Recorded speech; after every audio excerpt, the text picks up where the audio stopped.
하나님 아버지 감사합니다. 주의 말씀을 듣고자 저희가 예배 가운데 모였습니다. 우리 마음의 기도와 우리 마음의 묵상이 주님께 연락되기를 원합니다. 감사드리며 예수 그리스도의 이름으로 기도드렸습니다. 아멘. 오늘 주님께서는 우리에게 주님을 기다리는 우리 대림절을 맞아서 우리 대림절의 시작입니다. 하나님의 임재를 기다리는 그 기다림의 의미가 무엇인지에 대해서 말씀하고 계십니다.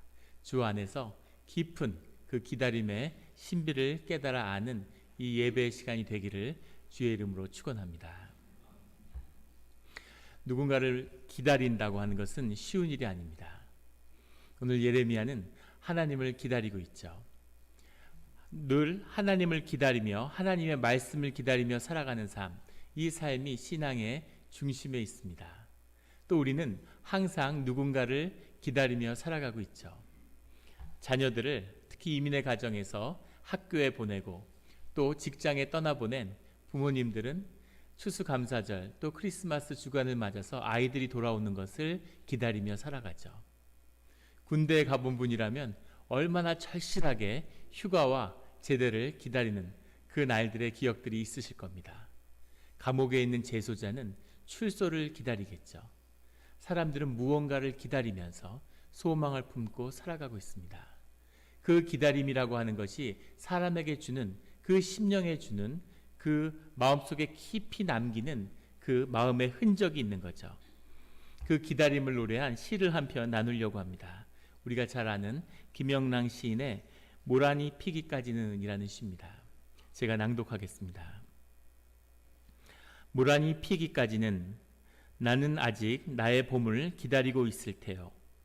모란이 뚝뚝 떨어져 버린 날 나는 비로소 봄을 여인 서름에 잠길 테요.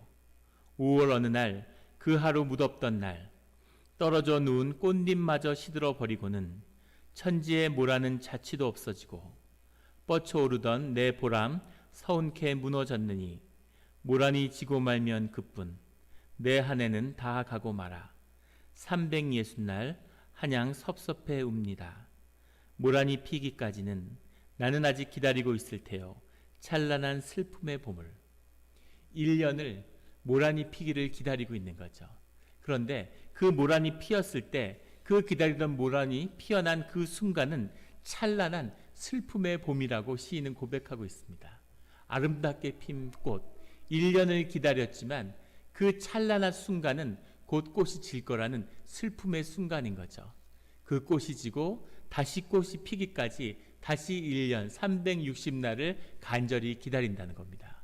무언가를 기다린다는 것, 그것은 우리의 마음과 심령 가운데 깊은 비밀이 있는 거죠. 무언가를 기다리는, 꽃이 지고 말 텐데 시인의 고백처럼 모란이 지고 말면 그뿐인데 그 꽃을 보면서 1년을 간절히 기다리는 그런 심령을 주님이 우리에게 주셨습니다.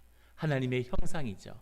그 아름다움을, 그 잠깐의 며칠의 아름다움을 1년토록 기억하고 기다리는 그 심령이 우리 가운데 있는 거죠. 오늘 예레미야 선지자는 주님을 기다리고 있습니다. 주님을 간절히 기다리며 예루살렘의 회복을 위해 기도하고 간구하고 있는 것이죠. 같은 시대의 하박국 선지자는 무너진 예루살렘 성 위에서 하나님께 기도하고 간구하고 부르짖습니다. 주님 예루살렘의 회복에 그 때를 언제 허락하시겠습니까? 라고 고백하고 있는 거죠. 동시대에 에스겔 선지자도 주님에게 간절히 기도하고 있죠. 예레미야 선지자는 애굽에 끌려가서 애굽에서 기도하고 있고 에스겔 선지자는 히브리의 노예가 돼서 바빌론에 끌려가서 기도하고 있는 거죠. 그 기도와 간구로 주님께 간절히 기도드리고 있는데 그 기도 끝에 주님에게 받은 그 말씀이 오늘 임하고 있는 거죠. 예루살렘의 회복을 위해서 기도했는데 주님의 묵시가 이제 임하고 있는 겁니다. 14절에 가면 여호와의 말씀이니라. 여호와의 말씀이 임하고 있습니다. 보라 내가 이스라엘 집과 유다 집에 대하여 일러준 선한 말을 성취할 날이 이르리라. 그토록 오랫동안 기도했던 너희의 기도를 내가 꼭 성취시켜 주겠다고 하는 언약을 확증하는 말씀을 주시는 거죠. 15절에 그날 그때 내가 다윗에게 한 공의로운 가지가 나게 하리니 그가 이 땅에 정의와 공의를 실행할 것이라. 그리스도의 꿈을, 메시아의 대망에 대한 꿈을 주님이 확언시켜 주시고 이제 그리스도가 너희 땅에 임할 것이라고 말씀하고 계시는 거예요. 하나님을 만난다는 것, 기다리다가 하나님을 다시 만난다고 하는 그 의미, 하나님과의 만남이라는 것은 초월이고 우리의 경험과 우리의 기억을 넘어서는, 우리가 도저히 우리의 경험 가운데서는 상상할 수 없는 새로운 일이 주님의 이름으로 펼쳐진다는 거죠. 그런데 내가 알 수도 없고 내가 기대할 수도 없는 그 하나님의 임재를 기다린다고 하는 것은 어떤 의미일까 하는 거죠. 주님께서는 그날에 유다가 구원을 받겠고 예루살렘이 안전히 살 것이며 이 성은 여호와는 우리의 의라는 이름을 얻으리라. 그 예루살렘의 회복에 대한 언약의 말씀을 주신 거예요. 그런데 이 예루살렘의 회복은 이 예레미야가 죽은 지 50년이 지나야 이루어지는 겁니다. 그리스도의 대망은 500년이 지나야 이루어지는 거죠. 에스겔의 간절한 기도와 예레미야의 간절한 기도와 하박국의 간절한 기도를 주님이 들어주시겠다고 말씀하셨는데 왜 이토록 오랜 세월을 기다림의 시간을 가져야 한다는 거죠. 주님은 기다리라고 말씀하시는 겁니다. 꼭 이루어지는데 너희는 기다림으로 기도하라고 말씀하시는 거죠. 심지어 예레미야나 에스겔뿐 아니라 그 다음 세대를 살았던 다니엘 선지자도 예루살렘의 회복을 보지 못했습니다. 그것을 보지 못했는데 평생 기도하면서 기다리고 있는데 그 기다림 끝에 주님이 주시는 응답은 그것이 꼭 이루어질 테니 기다리라는 거죠. 이 기다림이라는 것은 어려운 것입니다. 이 기다림이라는 것은 아픈 것이죠. 클레르보 베르나르라고 하는 기독교의 성인이 있습니다. 클레르보라는 말은 독일 사람이고 독일 말로 곰같이 힘이 센 곰 같은 이런 뜻이라고 그래요. 곰처럼 힘이 센 베르나르. 어떤 사람이었는지 이 이름만 들어도 느낌이 있는 거죠. 아주 강인한 하나님의 용사였습니다. 이 사람이 없었다면, 이 베르나르의 설교가 없었다면 십자군의 원정이 이루어지지 않았을 거라고 얘기할 만큼 불의 설교자였죠. 이 베르나르가 베네딕토 수도원의 원장이 되어서 베네딕토 수도회를 개혁했는데 그 개혁의 중심은 당시에 극단적인 아주 자기 절제를 하는 금식과 기도만을 전념하던 베네딕토 수도원을 개혁해서 사람들이 기도의 시간을 확 줄이고 먹는 음식을 아주 좋게 만들었다고 그래요. 이 베르나르의 영성이 저하고 통하는 것 같습니다. 제가 아주 좋아하는 그런 기도자죠. 이런 베르나르조차도 곰처럼 힘이 센 이런 하나님의 용사 베르나르도 자신의 사후에 남긴 기도의 책에 보면, 기도문에 보면 이런 기도를 남기고 있습니다. 하나님은 지금 어디 계십니까? 하나님은 지금 어디에 계십니까? 제가 무엇을 했기에 주님은 저를 피해 숨으시는 겁니까? 이제는 기도하기에 지쳤습니다. 그러나 저는 계속 기도하며 간구하고 계속 주님을 기다리겠습니다. 왜냐하면 주님밖에 달리 갈 곳이 없기 때문입니다. 평생 주님께 기도해 왔는데 주님은 침묵하시고 주님은 기도에 응답하지 않으시는 거죠. 그렇다고 달리 구할 곳도 없고 갈 곳도 없기 때문에 계속 주님께 기도하겠다는 거죠.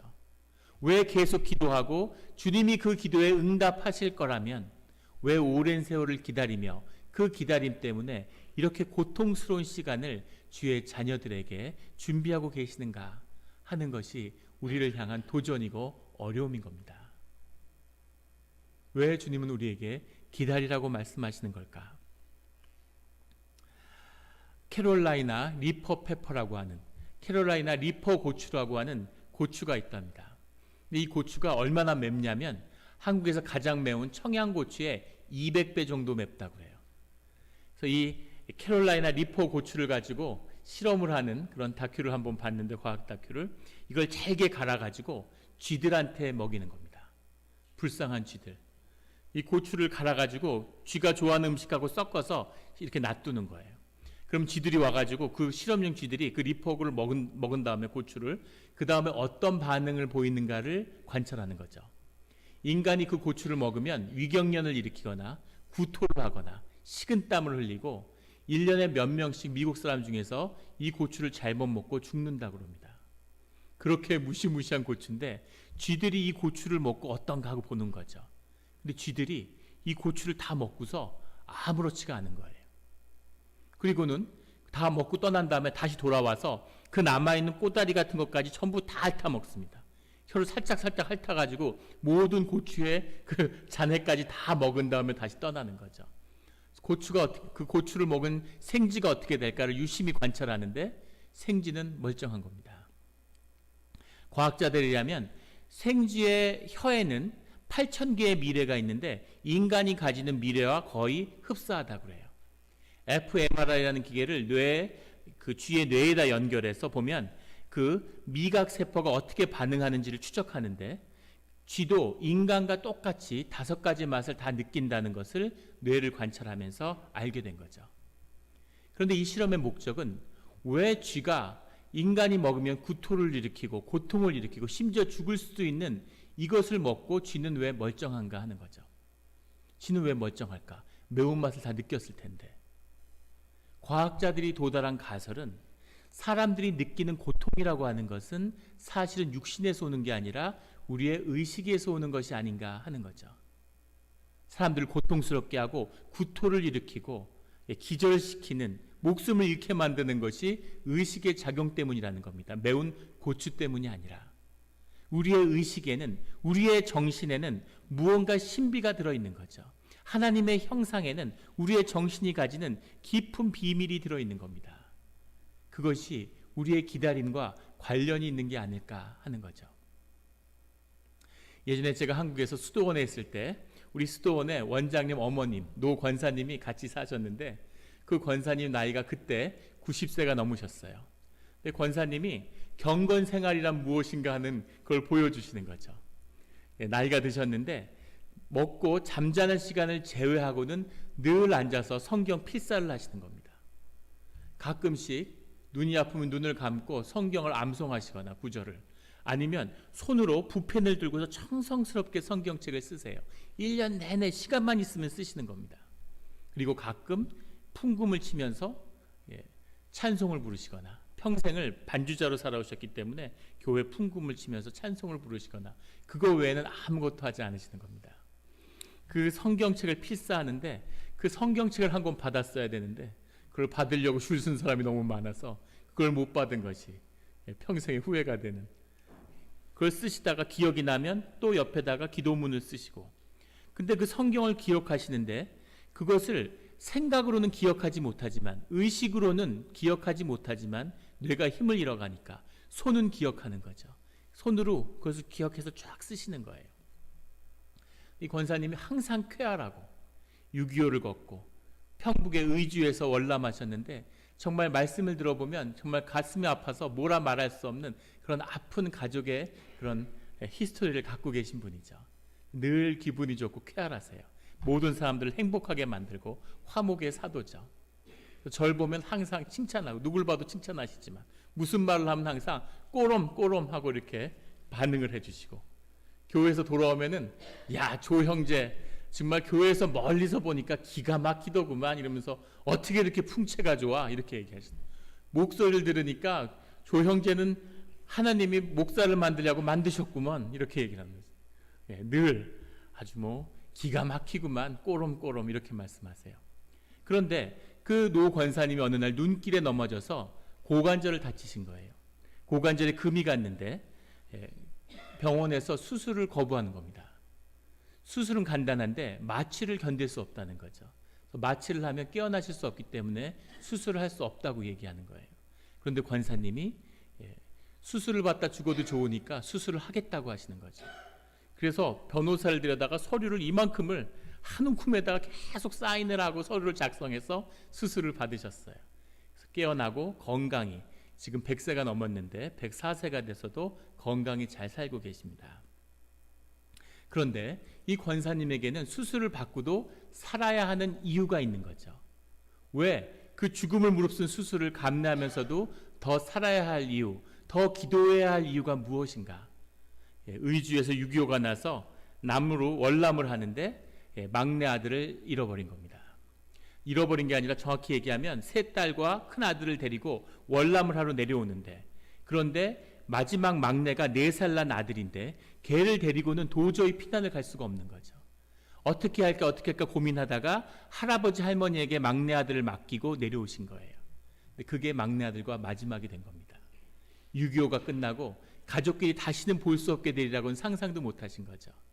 남한에 와서 자리를 잡으면 올라가서 애를 데려와야지, 그렇게 생각했는데 할아버지 할머니는 이제 피난 가서 뭐 하겠냐, 우린 여기서 그냥 마지막까지 살겠다, 너희들은 살아야 되니까 내려가라, 그리고 손주는 우리가 데리고 있을 테니까 자리 잡으면 와서 찾아가라고 그랬는데 찾아가지 못하고 막내 아들을 잃어버린 거죠.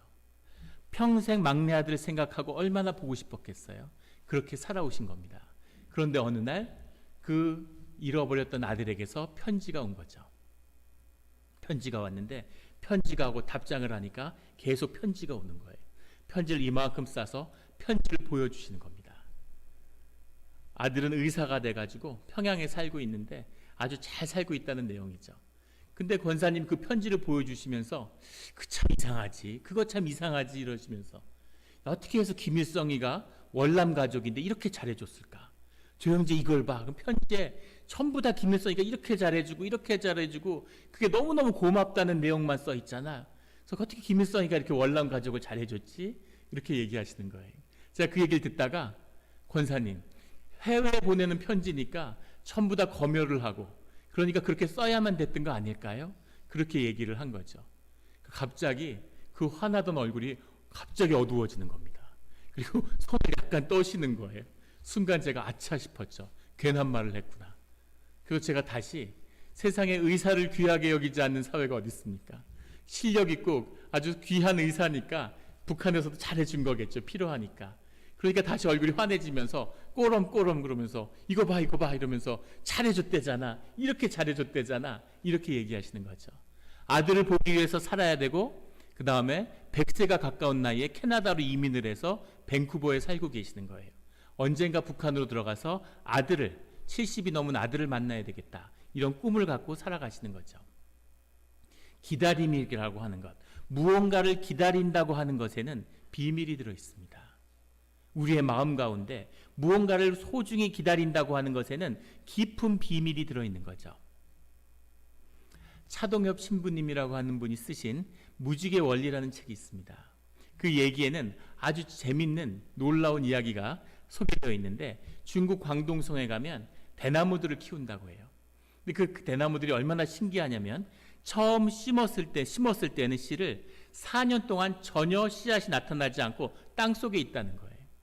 전혀 자라지 않는다는 거죠. 그러다가 5년째가 되는 여름이 되면 그 여름에 여름 5주 동안 27.5m를 대나무가 자라게 됩니다. 별로 놀라지 않으시는군요. 저는 깜짝 놀랐는데, 대나무처럼 쑥쑥 자란다 그러는데 아무리 자라도 그렇죠. 어떻게 5주 만에 27.5m가 자랄 수 있겠습니까? 보고 있으면 자라는 게 눈에 보이겠죠. 슬로우 비디오처럼.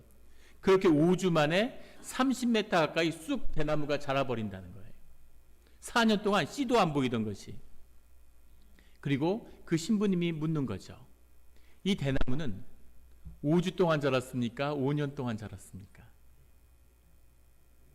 별로 호응이 없으시니까 이런 중요한 질문은 다수결로 한번 해봐야 되죠. 5주 동안 자랐다. 5년 동안 자랐다. 5년 동안 자란 거죠. 5주 동안 눈에 보였지만 그 씨앗이 땅에 묻혀서 5년을 자란 겁니다. 그 씨앗의 역사가, 생명의 역사가 계속 이루어져서 5년째 싹이 틔워서 우리 눈에 5주 동안 자라는 것이 보인 거죠. 5년의 역사가 그 땅 밑에서 일어나는 겁니다. 우리의 기다림이라고 하는 것, 믿는 자의 기다림이라는 것 속에는 믿음이 들어있죠. 히브리서 11장 1절에 믿음은 바라는 것의 실상이고 보이지 않는 것들의 증거다, 이렇게 이야기하죠. 믿음이라고 하는 것, 주님을 믿는다고 하는 것은 주님이 어떤 분이신지를 알기 때문에 주님의 신실하심을 신뢰한다는 뜻이 들어있습니다. 주님을 알기 때문에 주님을 믿고 기다리는 거죠.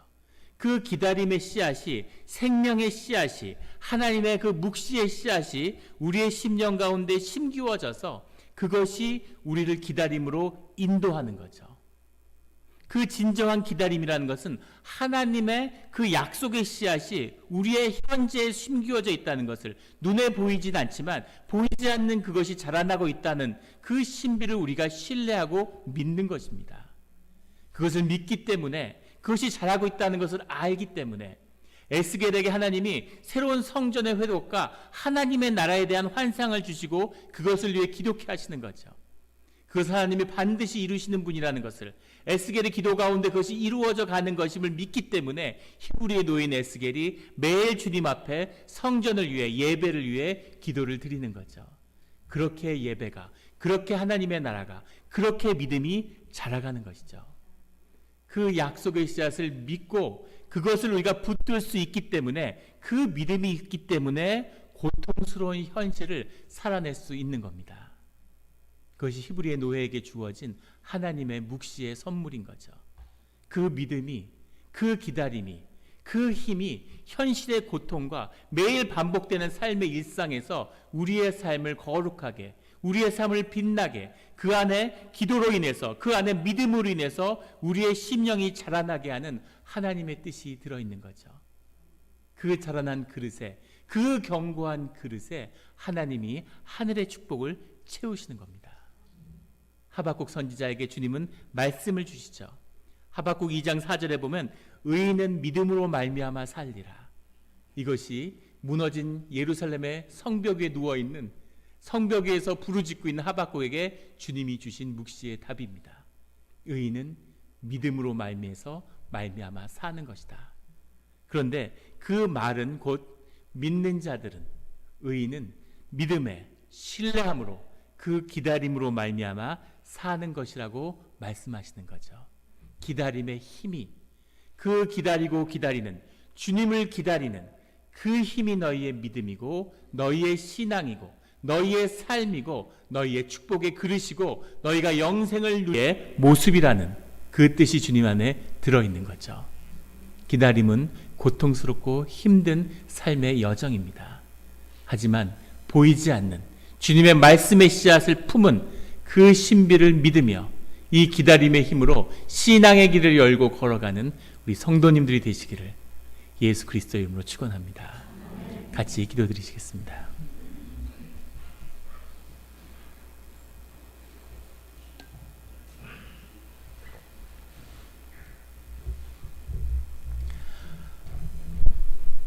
하나님 아버지 감사합니다. 우리 늘 주님을 기다리면서 삶의 어려운 수많은 문제와 직면하면서 늘 하나님을 기다리고 하나님께 간구를 드렸습니다. 내 머리털도 다 세시는 주님이 왜 기도를 들어주시지 않는지, 자비와 은혜가 끊이시지 않는 주님께서 왜 우리의 간절한 간구를 허락하지 않으시는지 알기 어려웠습니다. 때로는 주님이 떠나신 것이 아닌가, 주님이 나를 버리신 것이 아닌가, 이런 생각마저 들 때도 있었음을 주님이 아십니다. 주님, 기다림의 비밀이, 믿음의 비밀이 기다림에 있는 것임을, 주님이 기다리라고 말씀하시는 그 기다림 가운데 우리에게 말씀을 주시니 감사합니다. 말씀이 거룩한 씨앗이 되어서 우리가 믿음으로 그 씨앗의 신비를 믿고 기도하면서 그 생명이 보이지 않는 것이 자라나는 것을 보는 그 믿음의 실상을, 보이지 않는 것의 실상을 보는 그런 심령의 눈을, 믿음의 눈을 열어 주시옵소서.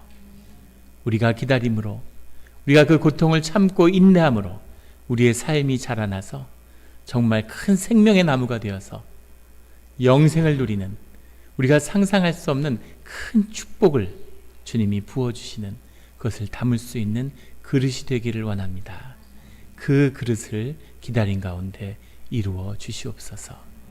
주님의 말씀에 감사드리며 그 거룩한 씨앗에 감사드리며 또 하루를 기다릴 수 있는 그 힘과 믿음을 주심에 감사드리며 예수 그리스도 이름으로 기도드렸습니다. 아멘.